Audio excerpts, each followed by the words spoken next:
Welcome to cinema update. இன்றைக்கான அப்டேட்டில் நம்ம வந்து எல்ஐகே அந்த படத்தோடைய ட்ரெய்லரை லான்ச் பண்ணியிருக்காங்க. அதை தாண்டி ப்ரோ கோட் இதில் வந்து ஜெயம் ரவி ஹீரோவாக நடிச்சிருக்காரு. ஸோ இந்த ரெண்டு படத்தோடைய ட்ரெய்லரும் வந்து இன்றைக்கி வந்திருக்கு.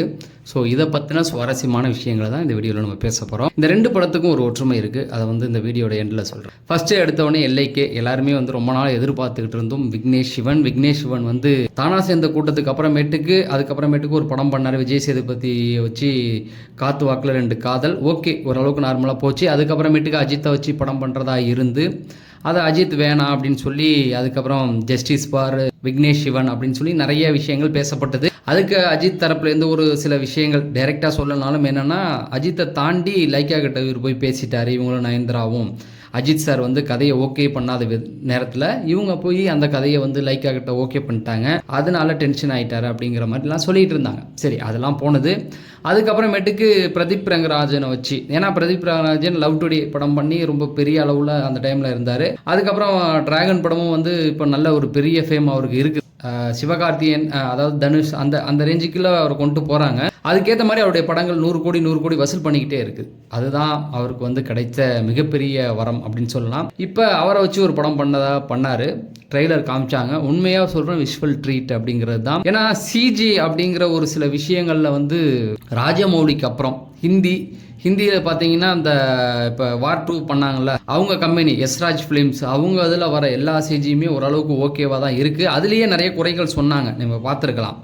அது இந்த பக்கம் ராஜமௌலி படத்தில் ரொம்ப பர்ஃபெக்ஷனாக சிஜியெல்லாம் கையாளுறாரு, ஹாலிவுட் தரத்துக்கு கொண்டு போகிறாரு. இந்த பக்கம் பார்த்தீங்க அப்படின்னா வேறு சில படங்கள்லாம் வந்து ரொம்ப மொக்கையாக தான். இப்போ பவன் கல்யாண் நடித்து ஒரு படம் வந்து ரிலீஸ் ஆகிருந்தது, ஹரிஹர வீரமல்லு. ரொம்ப புவரான சிஜி ஒர்க் இருந்தது. அதுக்கப்புறமேட்டுக்கு பார்த்தீங்கன்னா கண்ணப்பன் நையா, இப்போ கூலி படத்துலேயே வந்து டிஐஜிங்க ரஜினி சாரை பண்ணியிருந்தாங்க. பட் அதுவே வந்து ஒரு மாதிரி மூஞ்சில் லைட் அடித்த மாதிரி, மஞ்சள் கலர் லைட் அடித்த மாதிரியே இருந்தது. ஸோ அப்படி தான் மொக்கையாக போயிட்டு இருக்கு. அப்படி இருந்து இந்த படத்துக்கு வந்து விக்னேஷ் சிவனுடைய அந்த சிஜி ஒர்க் பார்க்கும்போது ஓகே அப்படிங்கிற ரகத்தில் தான் இருக்குது. ஓரளவுக்கு அடுத்த கட்டத்துக்கு கொண்டு போகிறாரோ அப்படிங்கிறத நான் சொல்கிறது. சிஜியை தான் நீங்கள் அடுத்தது குழப்பிக்க கூடாது.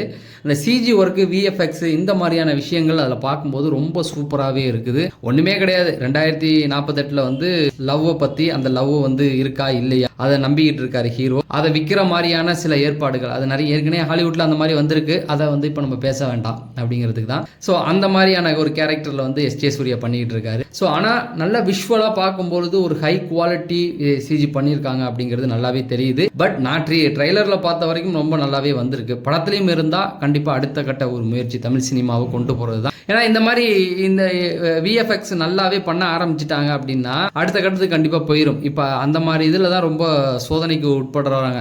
நிறைய பெரிய பெரிய ஹீரோஸ்க்கு அது வந்து கை கொடுக்கல அப்படிங்கிறது தான். இதோட ப்ரோ கோட் அப்படின்னு சொன்னோம் இல்லையா, அந்த ட்ரெய்லர் ஜெயம் ரவி நடிச்சிருக்காரு. அதுலேயும் பார்த்தீங்கன்னா எஸ்ஜே சூர்யா ஒரு ரோல் பண்ணியிருக்காரு. ஸோ அது வந்து ஒரு மேஜிக் மாதிரி படத்தை கொண்டு போயிருக்காங்க. அதாவது 3 ஹஸ்பண்ட் காட்டுறாங்க, ஜெயம் ரவி, இன்னொருத்தவர், அதுக்கப்புறமேட்டு எஸ்ஜே சூர்யா. அவங்கெல்லாம் நடிச்சுக்கிட்டு இருக்காங்க அவங்க ஒய்ஃப்கிட்ட.